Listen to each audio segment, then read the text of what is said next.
زراعت کے میں خوش آمدید. شاہ زیب جیلانی اور زرار کھوڑو کا سلام قبول کیجیے.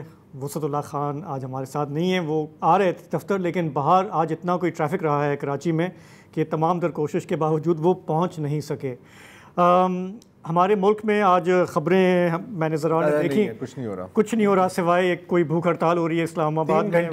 4 گھنٹے کی بھوک ہڑتال, 3 گھنٹے کی بھوک ہڑتال. میں دن میں اس طرح کے 4 بھوک ہڑتال کرتا ہوں, ہے نا, لیکن وہ اس کی خبر نہیں بنتی ہے, تو اس کی بھی خبر نہیں بنے گی کیونکہ ہم نے کہا کہ اس کو اب کیا اس پہ ڈسکس کریں. ہم ذرا کچھ مزے کی انٹرنیشنل سٹوریز پہ آج بات کرتے ہیں. مزے کی تو میں کہہ رہا ہوں لیکن ہے تو بہت ہی وائلنٹ ہے. آپ دیکھ رہے ہوں گے کہ ہمارے خطے میں بنگلہ دیش میں پچھلے 8-10 دن سے حالات یکایک خراب ہو گئے ہیں. معاملہ ہے وہاں پہ اسٹوڈنٹس نے پہلے پروٹیسٹ شروع کیا کہ ملازمتوں میں جو کوٹا سسٹم ہے اس میں انہیں انصاف دیا جائے. ذرا کیا تھا اس میں ایشو, کیا تھا, کیا دیکھیں ایشو یہ ہے کہ اب جو بظاہر جو ایشو ہے جہاں سے سپارک ہوا ہے کہ بنگلہ دیش میں تقریباً جو 56% حکومتی گورنمنٹ جابز ہیں وہ ریزروڈ ہیں.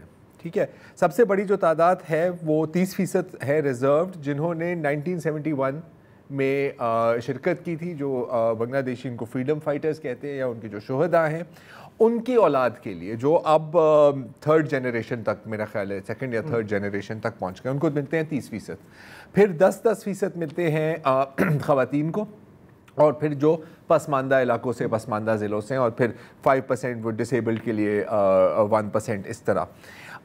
یہ مسئلہ پہلے شروع ہوا تھا 2018 میں. وہاں سے آوازیں ہوئی تھی کہ یار اس کو آپ ریفارم کریں, آپ بہت زیادہ سیٹیں ریزرو کر رہے ہیں, باقی عوام کو چانس نہیں مل رہا. اس وقت انہوں نے یہ ایک اور الزام ہوا تھا کہ جن کو ملتی بھی ہیں وہ ان کو ہی ملتی ہیں جن کی حکومتی پارٹی کے ساتھ کوئی نہ کوئی تعلقات سیٹنگ ہے, یا آسان الفاظ میں جن کے ساتھ سیٹنگ ہو. اس وقت بھی کافی ہراسمنٹ ہوئی. جو بنگلہ دیش چھترا لیگ ہے, اسٹوڈنٹ لیگ ہے, ان کو استعمال کیا گیا, مظاہرین کو مارا گیا, جیل کیا گیا. لیکن پھر 2018 اپریل میں حسینہ پیچھے ہٹی اور کوٹا سسٹم ابالش ہو گیا. لیکن پھر ابھی جو 5 جون کو ہائی کورٹ نے ایک فیصلہ دیا کہ جی وہ ہم ریورس کر رہے ہیں وہ کوٹا سسٹم. ابھی کی سو بیسکلی ریلیف مل گیا اسٹوڈنٹس کو, جو وہ چیز جس پہ شروع ہوا یہ پورا معاملہ. نہیں, پہلے ہائی کورٹ نے کہا کہ وہ جو 2018 میں ہم نے کوٹا سسٹم کو روکا تھا ہم اس کو واپس لا رہے ہیں. پھر اس کے بعد جب یہ پروٹیسٹ شروع ہوئی تو پھر سپریم کورٹ, ان کی جو کورٹ ہے, اس نے کہا کہ نہیں ہم آپ کو ریلیف دے رہے ہیں. تو ابھی تو سپریم کورٹ سے اسٹوڈنٹس کو ریلیف ملا.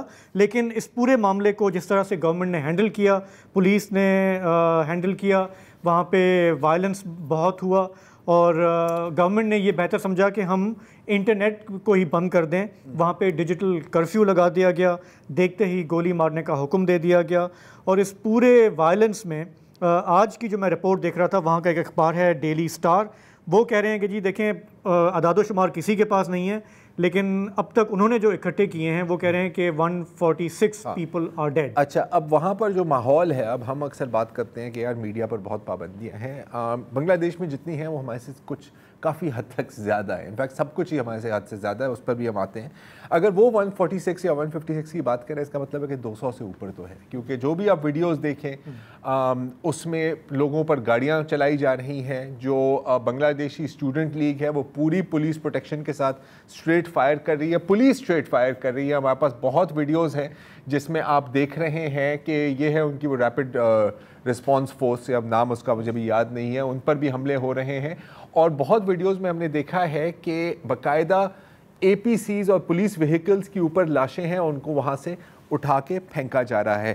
اچھا, اب حکومت کا ظاہر ہے کہ یہی کہنا ہے کہ جی یہ تو ایسے ہی آتنکوادی ہیں, یہ مسکرینٹس ہیں. باقاعدہ مسکرینٹس کا لفظ استعمال کیا گیا ہے, جو 1971 میں پاکستان نے بنگلہ دیشیوں کے بارے میں استعمال کیا. ایکچولی وہاں پہ دیکھیں بنگلہ دیش کی پالیٹکس جو ہے وہ 71 میں سٹک ہے. جیسے ہم ہر چیز سن 47 سے شروع کرتے ہیں نا, وہاں پہ 71 میں ہے.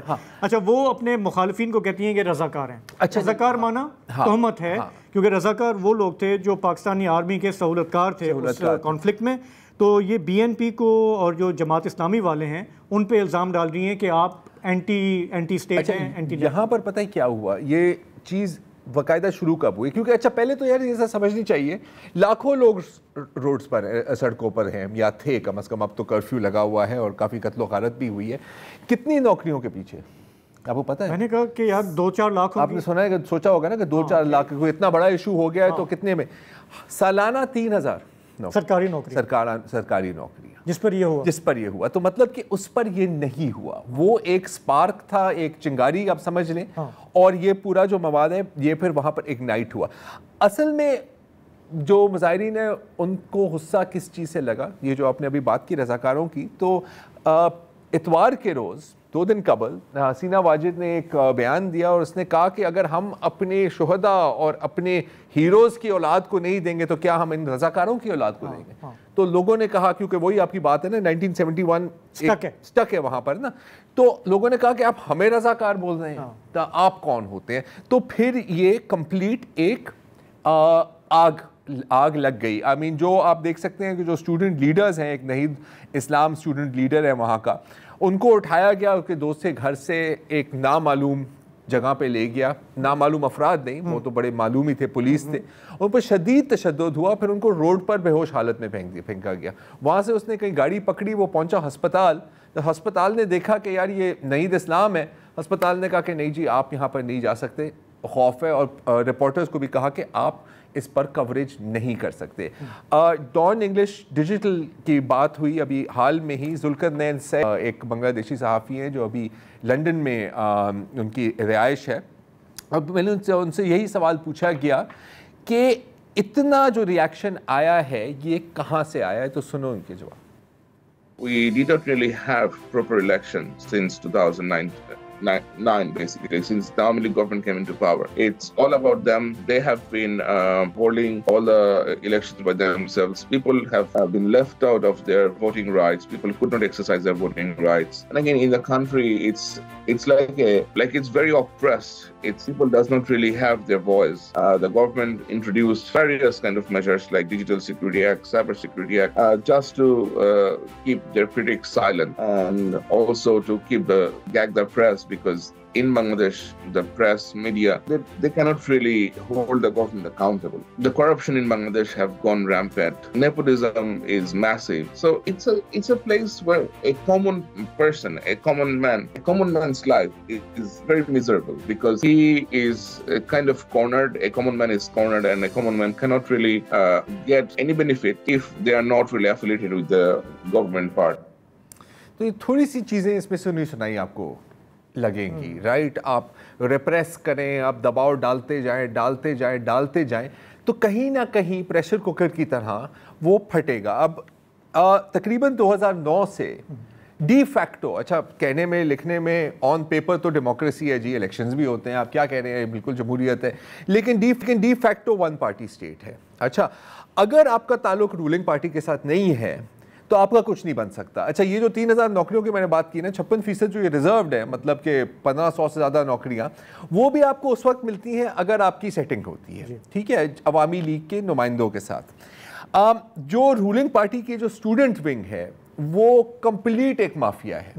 جو ڈارمیٹریز ہیں وہ ان کے کنٹرول میں ہے، کس کو کیا کمرہ ملتا ہے، کس کو کتنا اچھا کھانا ملتا ہے، وہ سب عوامی لیگ کی جو اسٹوڈنٹ لیگ ہے، بنگلہ دیش اسٹوڈنٹس لیگ، وہ ان کے ہاتھ، مطلب بدماشی کرتے ہیں، ٹوٹل بدماشی اور حکومت کی سپورٹ کے ساتھ. مطلب باقاعدہ ریکروٹمنٹ سینٹرز ہیں، اور یہ بھی کہا جاتا ہے کہ وہاں پر ٹارچر سیلز بھی بنائی گئی ہیں. اگین یہ بھی ہمیں سنائی بات لگے گی. تو یہ جو نکلا ہے نا یہ اب دوسری بات ہے کہ اتنے لاکھوں لوگ 3000 نوکریوں کے لیے نکلے ہیں یا 1500 نوکریوں کے لیے نکلے ہیں، کیونکہ اس وقت اگر آپ اعداد و شمار دیکھیں، یہ پچھلے سال کے ہیں 2023 کے، 15 سے 24 سال کی عمر کے جو وہاں پر نوجوان ہیں، 40% کے پاس نہ نوکریاں ہیں نہ وہ کالج جا رہی ہیں. That's a huge figure. I mean یہاں پر بھی جب ہم بات کرتے ہیں نا یوتھ بلج کی، تو یہ چیز ہمیں ذہن میں رکھنی چاہیے کہ یہ کتنی خطرناک ثابت ہو سکتی ہے. Total this means 12.2 million people, کتنا، 1 کروڑ 22 لاکھ لوگ کے پاس نوکریاں نہیں ہیں. اچھا کرپشن، اچھا جوڈیشری کی جو بات کی تو وہاں پر ہمیشہ سے کٹ جوڑ رہا ہے.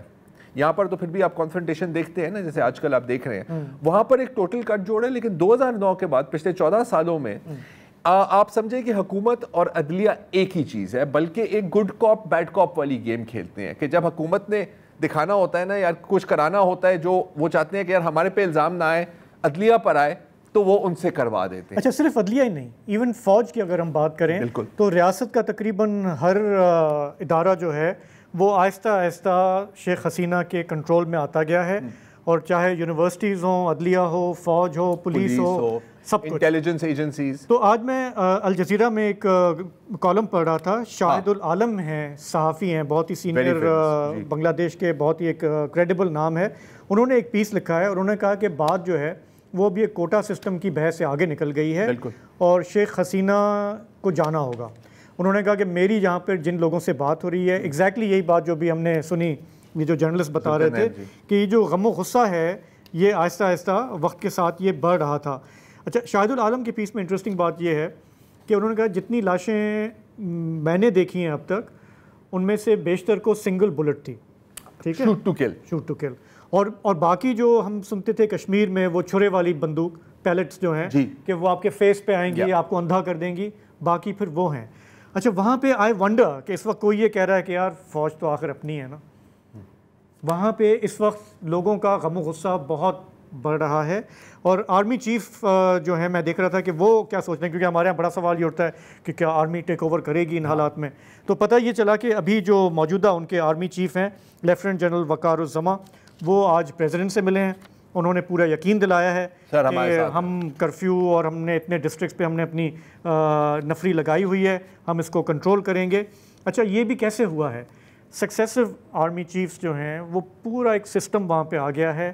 اسی لیے میں آج یہ سوچ رہا تھا کہ ویسے ہم یہ کہتے ہیں کہ ہم جنرلی ہمارا ویو یہ ہے کہ میرا خیال ہے کہ ویمن آر بیٹر لیڈرز, لیکن یہاں پہ ہم ایک ایگزامپل دیکھ رہے ہیں کہ آپ کو یہ پھر کہنا پڑے گا کہ عورت ہو یا مرد ہو, جب آپ کو ٹوٹل اختیار ملے گا تو نہ آپ کرپشن میں پیچھے ہوں گے, نہ آپ تشدد میں پیچھے ہوں گے, آپ بالکل برابر آگے کھڑے ہو جائیں گے. Sir, power corrupts and absolute power corrupts absolutely. اچھا, جو آپ نے بات کی نا فوج کی, اچھا ایک تو ہے نا کہ یار دیکھیں ہم ہی آپ کی اپوائنٹمنٹ کر رہے ہیں, آپ ہمارے ساتھ ہی رہیں. دوسرا کہ مال پانی بھی بہت ملتا ہے.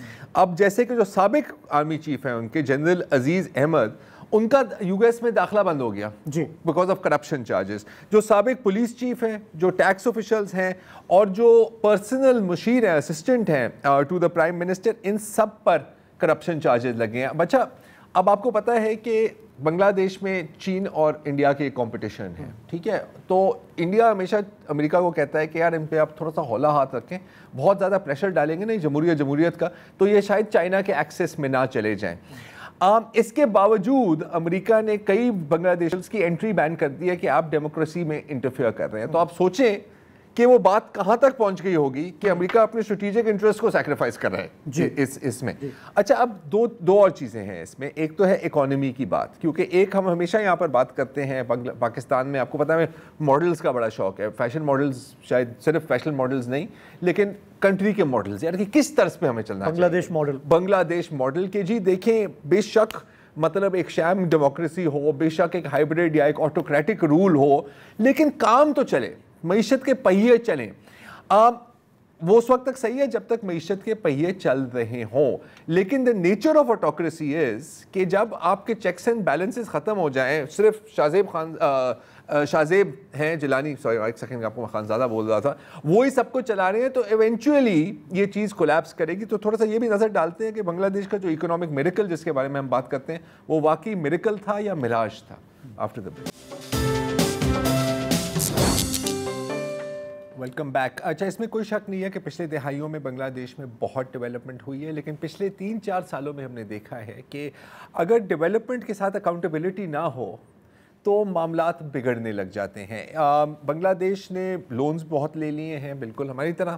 $100 بلین سے زائد ہے ان کے فورن لونز. ڈومیسٹک لونز بھی بہت زیادہ ہیں, لیکن وہ کیونکہ سب کچھ آپ کے ہاتھ میں ہے وہ رائٹ آف کرا دیے.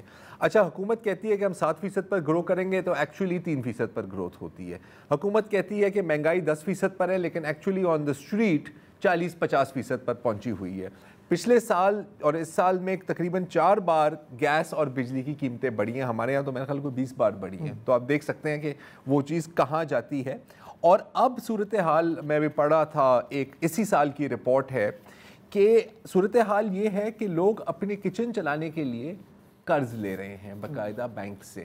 صرف روزمرہ کی اشیاء کو حاصل کرنے کے لیے. اور پھر ہے یہ گراؤنڈ لیول پر یہ ہے اور ٹاپ لیول پر ہے کرپشن. سو اس دفعہ بھی یہ کنسرن بڑھ رہا ہے کہ جس طرح ابھی ملک بند ہے, کاروبار رکا ہوا ہے, تو مہنگائی اوپر جا رہی ہے, ایکسپورٹس نیچے جا رہی ہیں, فارن ایکسچینج ریزرو نیچے جا رہا ہے, اور اس میں ظاہر کرپشن کا ایک بہت بڑا ایلیمنٹ ہے. پہلے آپ بات کر رہے تھے ایک فارمر آرمی چیف کی, ان کا نام ہے جنرل عزیز احمد, اور الجزیرہ نے 2021 میں ایک بہت زبردست ڈاکیومنٹری کی انویسٹیگیٹو ان پہ, جس کا ٹائٹل تھا آل دا پرائم منسٹرز مین, اور اس میں انہوں نے دیکھا کہ آل دا پرائم منسٹرز, کیونکہ وہ پرائم منسٹر ہیں, انہوں نے دیکھا کہ کس طرح آرمی اور ایک سویلین ڈکٹیٹر ہینڈ ان گلو ہو جاتے ہیں, ان کے مفادات کس طرح مل جاتے ہیں.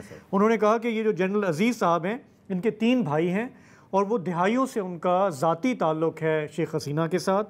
ان کے جو ایک بھائی ہیں, ان پر الزام تھا کہ انہوں نے کسی زمانے میں باڈی گارڈ کے طور پہ ایک قتل بھی کیا ہوا تھا, ان کو سزا ہو چکی تھی, لیکن شیخ حسینہ نے انہیں پارڈن کر دیا. ایک دوسرا بھائی جو ہے وہ بھاگا ہوا ہے, وہ یورپ میں رہتا ہے. یہ جو کک بیکس ہوتے ہیں ڈیفینس کانٹریکٹس میں, وہ وہاں پہ مال ملکیتیں بنا رہا ہے, عیاشی کر رہا ہے.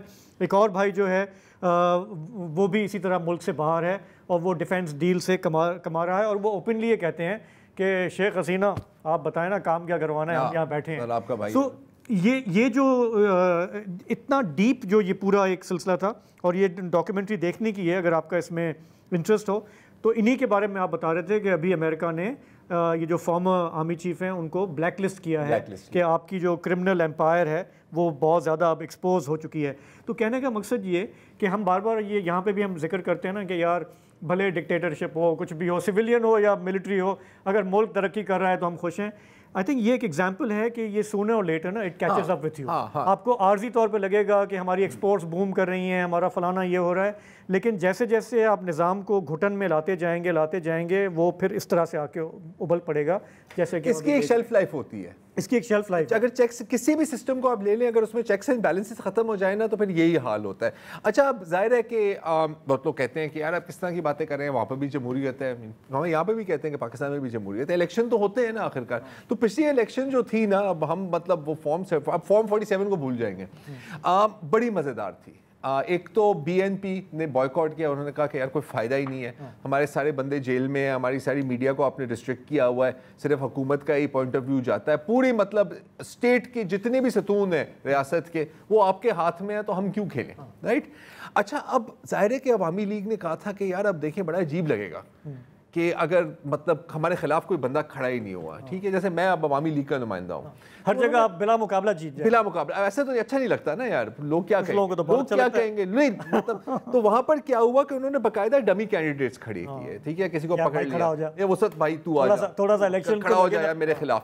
اچھا اس میں بھی ٹینشن تھی, ٹھیک ہے, جیسے کہ ایک صاحب ہیں, اب ان کا نام مجھے یاد نہیں ہے, وہ کھڑے ہوئے یہ ڈمی الیکشن میں, اور ان کو پتہ لگا کہ خفیہ ایجنسیوں کے لوگ اس کے گھر پہنچ گئے کہ یار تو بہت زیادہ کیمپیننگ کر رہا ہے, آپ کو تھوڑے سے زیادہ ووٹ مل جائیں گے, اس طرح آپ پیچھے ہو جاؤ تو اٹھا کے لے گئے. مطلب آپ کو اپنے ڈمی کینڈیڈیٹ سے بھی ٹینشن تھی. تو اس سے آپ دیکھ سکتے ہیں, اس سے مطلب آپ کو پتہ لگتا ہے نا کہ سیکیورٹی, انسیکیورٹی پھر بھی آپ کے ذہن میں کتنی تھی. اچھا بہت ایسے حلقے میں تھے جس میں حالانکہ وہ پورے عوام کو پتا ہے کہ یہ ڈمی کینڈیڈیٹ ہے, ہاں یہ وسعت اللہ خان, ایکچولی وسعت اللہ خان نہیں ہے, یہ بھی عوامی لیگ کا ہی بندہ ہے, لیکن پھر بھی جو رولنگ پارٹی کے جو ممبران ہیں, ان کی جو اسٹوڈنٹ لیگ ہے, وہ باقاعدہ ان حلقوں میں گئے اور کہا کہ سر اگر آپ نے اس بندے کو ووٹ دیا جو ہمارا بندہ ہے, ہم آپ کے بینیفٹس ختم کر دیں گے. کیونکہ تقریباً 1,30,00,000 لوگوں کو ڈائریکٹ سوشل بینیفٹس ملتے ہیں, ان کا جو BISP ٹائپ یا مختلف پروگرامز ہیں حکومت سے. تو پوائنٹ از کہ اپوزیشن کو آپ نے ہٹا دیا, آپ نے ایک فیک اپوزیشن سامنے لائی, اور اس فیک اپوزیشن سے بھی آپ کو ڈر تھا. سو کہیں نہ کہیں لوگ, آپ نے کیا کہا کتنا عرصہ ہو گیا شیخ حسینہ کو؟ یار 2009 سے آپ گنتی سٹارٹ کریں, 14-15 سال ہو گئے. اچھا جب یہ لمبی چلتی ہیں گورنمنٹس, ہمارے یہاں بھی جیسے ہمارا ایک صوبہ ہے سندھ ہے, ایک ہی پارٹی ہے, اس کی گورنمنٹ چل رہی ہے, تو اس میں لوگوں میں بے چینی وغیرہ تو ہوتی ہے, ہم دیکھتے ہیں, لیکن ظاہر ہے کہ اس پارٹی کا ایک سسٹم بھی ہوتا ہے نا, وہ ٹرکل ڈاؤن کر رہا ہے، جو بھی آپ اس کو بول رہے ہیں، چاہے ریلیف دے رہے ہیں لوگوں کو یا پیسے دے رہے ہیں، جو پیٹرنیج سسٹم. تو میرا خیال ہے یہ بھی ہمیں کہنا ہوگا کہ عوامی لیگ کا ایسا نہیں ہے کہ وہ بالکل ہی وہ ہے، اس کی بھی جڑیں ہیں، لیکن یہ جو ریپریشن اور سپریشن ہے وہ اب کیچ اپ کر رہا ہے. یہ بھی دیکھنا ہوگا کہ یہ معاملات وہ کچلنے میں دوبارہ کامیاب ہوتی ہیں یا پھر اس دفعہ کچھ کوئی اور چیز ہو. ابھی میں وہی شاہد الاسلام صاحب کا ہی ایک آرٹیکل پڑھ رہا تھا کہ جو ابھی جو ڈیمانڈز ہیں نا پروٹیسٹرز کی، سر فہرست ہے کہ وزیر اعظم ذمہ داری لے اس قتل و غارت کی اور معافی مانگے. تو اس نے کہا کہ باقی وہ ساری چیزیں مان لیں گے، وہ معافی نہیں مانگے، وہ ان کے مزاج میں نہیں ہے. بعض لیڈرز ایسے ہوتے ہیں وہ کبھی بھی معافی نہیں مانگتے چاہے کچھ ہو جائے. ہاں لیکن کچھ اچھے ہیں. ہم یہاں پر ایک بریک لیں گے، بنگلہ دیش سے پھر سیدھے جائیں گے امریکہ اور ذرا وہاں کے انتخابی منظرنامے پر نظر ڈالیں گے.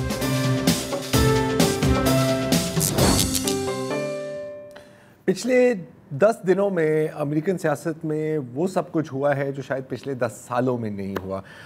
پہلے صدارتی امیدوار اور سابق صدر ڈونلڈ ٹرمپ پر ایک قاتلانہ حملہ ہوا جس سے وہ بال بچے، اینڈ وقت پہ سر موڑ لیا اور ان کی جان بچ گئی. اور اس کے بعد پھر ایک بڑے ایک آئیکونک قسم کی تصویر آئی، ان کی ہاتھ بلند ہے اور کہہ رہا ہے فائٹ فائٹ فائٹ، پیچھے امریکن جھنڈا ہے.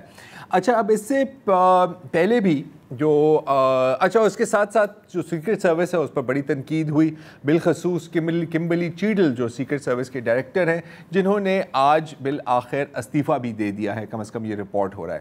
اب اس کے ساتھ ساتھ دوسری جانب تھے بائیڈن صاحب جو امریکن پریزیڈنشیل ڈیبیٹ کے بعد کافی تنقید کا نشانہ بنے. اس سے پہلے بھی تھے لیکن امریکن کے بعد کافی یہ تنقید میں اضافہ دیکھا ہم نے.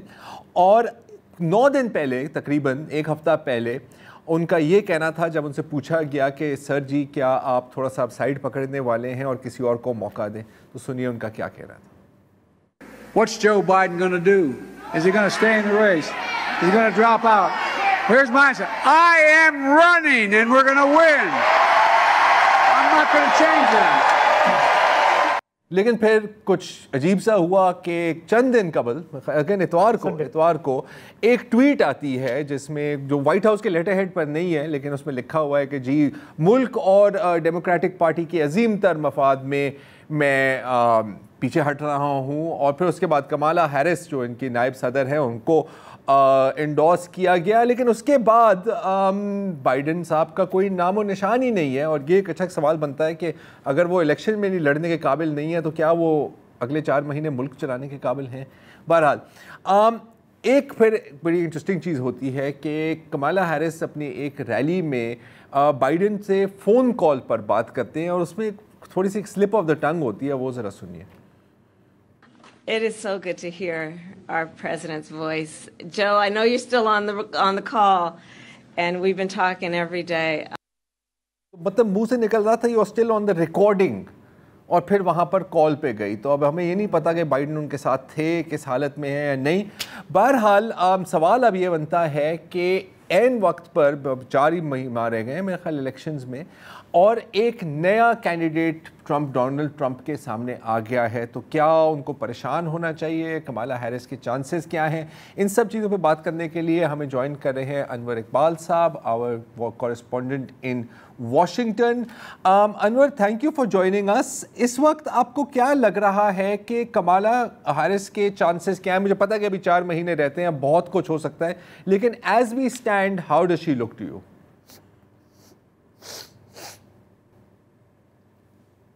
ہیلو، یعنی جب ہیلو جی آواز آ رہی ہے؟ جی انور. اچھا، آج کل سے بہتر ہے اور کل جو تھا وہ پرسوں سے بہتر تھا. یعنی جب سے ان کی اناؤنسمنٹ ہوئی ہے روز بروز ان کی پوزیشن ہے وہ بہتر ہو رہی ہے. آج انہوں نے اعلان کیا کہ تقریباً 100 ملین انہوں نے جمع کر لی ہیں اپنے الیکشن کے لیے فنڈ. ذرا یہاں تو آپ کو پتا ہے جس طرح فنڈ کی ضرورت پڑتی ہے اس کے بغیر تو کوئی یہاں الیکشن لڑ نہیں سکتا. تو یہ ایک پازیٹیو ڈیولپمنٹ ہے. پھر کوئی انڈورسمنٹ آ رہی ہے مختلف کہ اپنے پارٹی کے لیڈرز کی طرف سے، وہ بھی ان کے فیور میں جاتی ہے. تو جو بظاہر بات نظر آتی ہے وہ یہ ہے کہ جو ان کی اپنی پارٹی ہے وہ تو ان کے پیچھے کھڑی ہو جائے گی. اور وہ مسئلہ بھی نہیں ہوتا کیونکہ امریکہ میں یہی ہوتا ہے کہ جتنی بھی بدترزگی پیدا ہو، end of the day election جب آتا ہے تو لوگ اب جو پارٹی کے سپورٹر ہیں اپنے اپنے کینڈیڈیٹس کے ساتھ کھڑے ہو جاتے ہیں. اصل جو سوال ہے اور جس کے لیے ابھی بہت ارلی ہے, ابھی آہستہ سے یہ بات پتہ لگی کہ یہ جو ہے کہ جو غیر وابستہ یا انڈیپینڈنٹ ووٹرز ہیں وہ کس طرف جائیں گے, کیونکہ امریکہ میں عموماً سب سے اہم رول غیر وابستہ ووٹرز کا ہوتا ہے, ورنہ پارٹی لائنز پہ لوگ ڈیوائیڈڈ ہوتے ہیں. وہ جو ہوتے ہیں 7 سے 10% تک کے قریب لوگ ہیں, کہیں کچھ کہتے ہیں کہ 10 سے 15% تک ہیں, وہ جو 10-15% لوگ ہیں وہی اصل میں فیصلہ کرتے ہیں کہ کون جیتے گا اور کون ہارے گا. اس میں ایک جو چیز ہے وہ یہ ہے کہ ان کے خلاف جو ان کے فیور میں جاتی ہے وہ یہ ہے کہ اب ان کی ایج اتنی نہیں ہے اور ایک سالڈ کینڈیڈیٹ ہیں, جسمانی طور پہ ذہنی طور پہ مضبوط, اور دوسرے یہ ہے کہ ان کا ایک ریکارڈ ہے, سینٹ کی ممبر رہی, وائس پریزیڈنٹ رہی 4 سال تک, تو ان پہ مطلب ایک ان نون فیگر نہیں ہے. جو چیز ان کے خلاف جاتی ہے وہ یہ ہے کہ وہ ایک افریقن امریکن ہے, آدھی انڈین ہے اور خاتون ہے. تو کیا امریکہ ایک بار پھر ایک افریقن امریکن اور پہلی دفعہ ایک خاتون کو منتخب کرنے کے لیے تیار ہے؟ اس کا جواب جو ہے نا ابھی تو سامنے نہیں آیا ہے, لیکن کچھ چیزیں گیس کی جا سکتی ہیں. مثلا صدر ٹرمپ ہے جو کہ اس وقت سب سے پاپولر کینڈیڈیٹ ہیں, وہ ان کو اتنی پاپولیرٹی کیسے ملی؟ ان کو یہ پاپولیرٹی ملی اس طرح سے کہ جب صدر اوباما جو تھے انہوں نے جب صدر بنے, پہلے غیر سفید فام پر تھے, جو صدر بنے 2 ٹرم پورے کیے, تو اس کو امریکہ میں بعض حلقوں نے بالکل پسند نہیں کیا.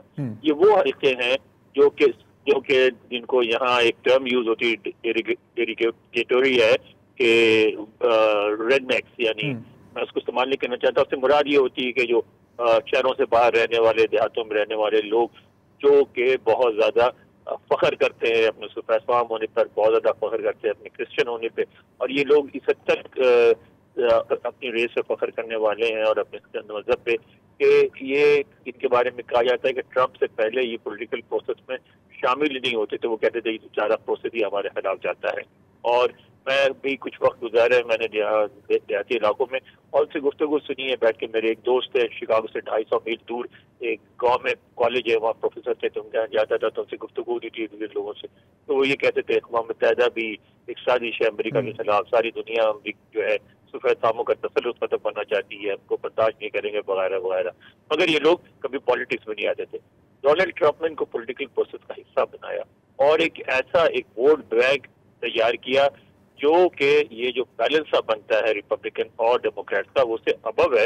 اور اس لیے کہا جاتا ہے کہ ڈونلڈ ٹرمپ جس ریپبلکن کینڈیڈیٹ کو سپورٹ کر دیں وہ الیکشن جیت جاتا ہے. اور عام طور پہ دیکھا بھی یہ گیا کہ چاہے کانگریس کا ہو یا سینٹ کا ہو, ڈونلڈ ٹرمپ کی سپورٹ اس کے لیے بڑی ضروری سمجھی جاتی ہے. تو وہ جو حلقہ ہے وہ ان کے خلاف جائے گا. اب پھر اس کی وجہ سے پھر سب سے زیادہ اہم رول ہو گیا انڈیپینڈنٹ ووٹرز کا. اس کو کس حد تک وہ ون اوور کرنے میں کامیاب ہوتی ہیں وہ بھی بالکل واضح نہیں ہے بات. ٹھیک ہے انور اقبال, اسٹے ود اس, ہم ایک وقفہ لیں گے. اور ڈونلڈ ٹرمپ ایکچولی کافی ناراض ہیں, وہ کہہ رہے ہیں کہ میرے ساتھ فراڈ ہوا ہے, تو اس پہ بھی بات کرتے ہیں آفٹر دا بریک.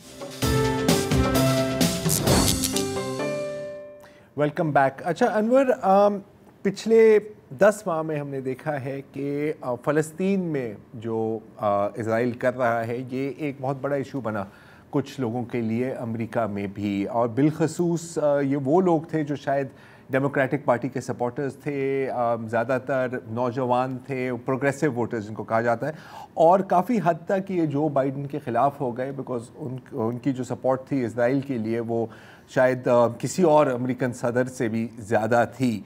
تو اب آپ کو کمالا ہیرس کی کیا پالیسی نظر آئے گی ہمیں آنے والے دنوں میں؟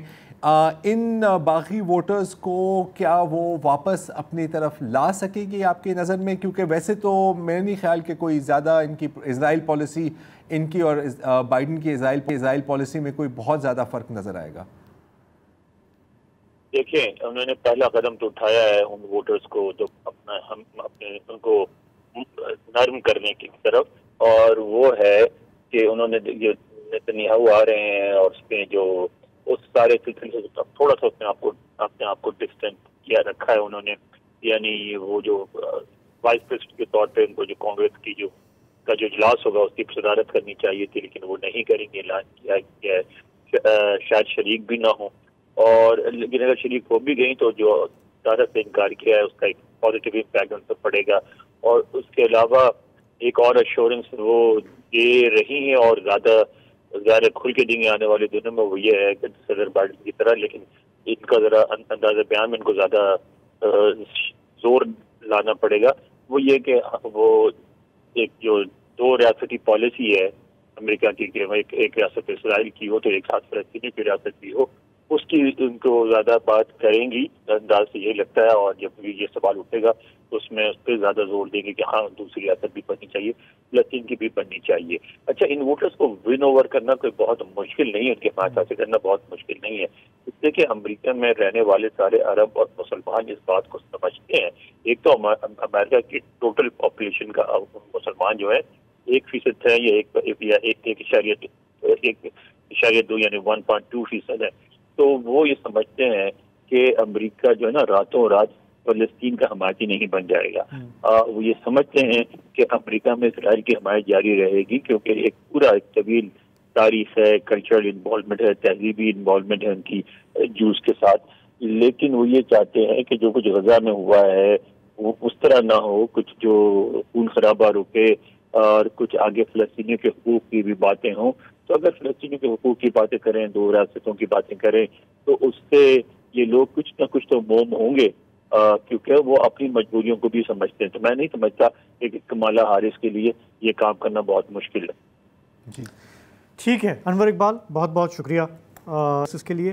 دیکھیں یہاں سے ہم ڈسٹنس سے جب دیکھتے ہیں نا تو ہمیں یہ لگتا ہے کہ یہ سب ایک ہی جیسے ہیں, لیکن ان دونوں میں فرق یہ ہے کہ ہم کتنی دفعہ ہم بات کر چکے ہیں کہ بائیڈن کی پوری ایک لیگیسی ہے 50 برسوں کی جو پالیٹکس ہے, کتنا وہ اسٹرانگلی اسرائیل کے ساتھ وہ کھڑے ہوتے ہیں بار بار.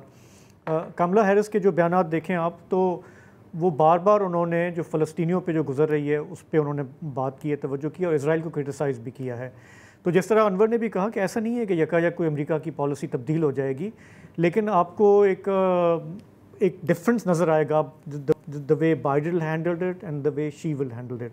دوسرا ہمیں یہ بھی ذہن میں رکھنا چاہیے کہ ہمارے لیے تو یہ ایک بہت امپورٹنٹ ایشو ہے غزہ کا, لیکن وہاں کا جو ووٹر ہے جیسے انور نے بھی کہا وہ کوئی ابارشن پہ ووٹ دے گا, کوئی امیگریشن پہ ووٹ دے گا, وہاں پہ مہنگائی جو ہو گئی ہے وہ اس پہ ووٹ دے گا. اور ٹرمپ کی پوری اسٹریٹجی یہ ہے کہ کملا ہیرس اور بائیڈن یہ دونوں ذمہ دار ہیں اس وقت, جو بھی حالات ہیں, جو بھی مشکلات ہیں لوگوں کو, وہ بولیں گے کہ یہ کنٹینیوٹی ہوگی اگر آپ نے ان کو ووٹ دیا, وہ اس پہ کھیلیں گے. لیکن ظاہر ہے کہ مقابلہ مزے کا ہوگا, لیکن کیونکہ کافی چیزوں پہ یہ دونوں آمنے سامنے ہیں. ایک ینگ کینڈیڈیٹ کا آنا, ایک فیمیل کینڈیڈیٹ کا آنا, مطلب جو دنیا دیکھ رہی ہے, امریکہ کو آبزرو کر رہی ہے, اب ایک انٹرسٹ آ جائے گا رادر دین 2 بابے جو ہیں وہ آپس میں لگے ہوئے ہیں. اچھا, یہ ایک انٹرسٹنگ پوائنٹ آپ نے ریز کیا ہے. ابھی میں ٹرمپ کی ٹویٹ دیکھ رہا تھا, اس کی ٹویٹر پہ تو نہیں ہے, وہ ٹروتھ سوشل ان کا ہے جو اکاؤنٹ, وہ کہہ رہے تھے کہ یار یہ کیا ہوا, ہم نے سارے اپنی توجہ اور سارے پیسے ہم نے بائیڈن پہ لگائے ہوئے تھے اور ایک دم آپ نے اس کو تبدیل کر دیا. اچھا, اب وہی جو بات ہے نا کہ اب جو ایج کا جو فیکٹر ہے جو بائیڈن کے خلاف وہ استعمال کر رہا تھا, اب وہ اس کے خلاف استعمال ہوگا. تو یہ ایک انٹرسٹنگ فیکٹر ہے. دوسری چیز ہمیں دیکھنی ہوگی کہ ہمیں پتہ ہے کہ الیکشن اس چیز پر نہیں, الیکشن کا فیصلہ اس چیز پہ نہیں ہوتا کہ لوگ آپ کو سپورٹ کرتے ہیں کہ کتنے لوگ آپ کو ووٹ دینے نکلیں گے. اب اسیسینیشن کے بعد میرا خیال ہے کہ ریپبلکن ووٹرز تو تقریباً ان کے ووٹ بھی نکلیں گے, ان کے ووٹ بھی, اور شاید ان کے بھی نکلیں, اور شاید جو خواتین کے 4 مہینے یہ گیلونائز کر سکتی ہیں. تو چلیں ہم دیکھیں گے. فی الحال ہمارے پروگرام کا وقت ختم ہوا, ہمیں اجازت دیجیے, کل آپ سے پھر ملاقات ہوگی. خدا حافظ, شب بخیر.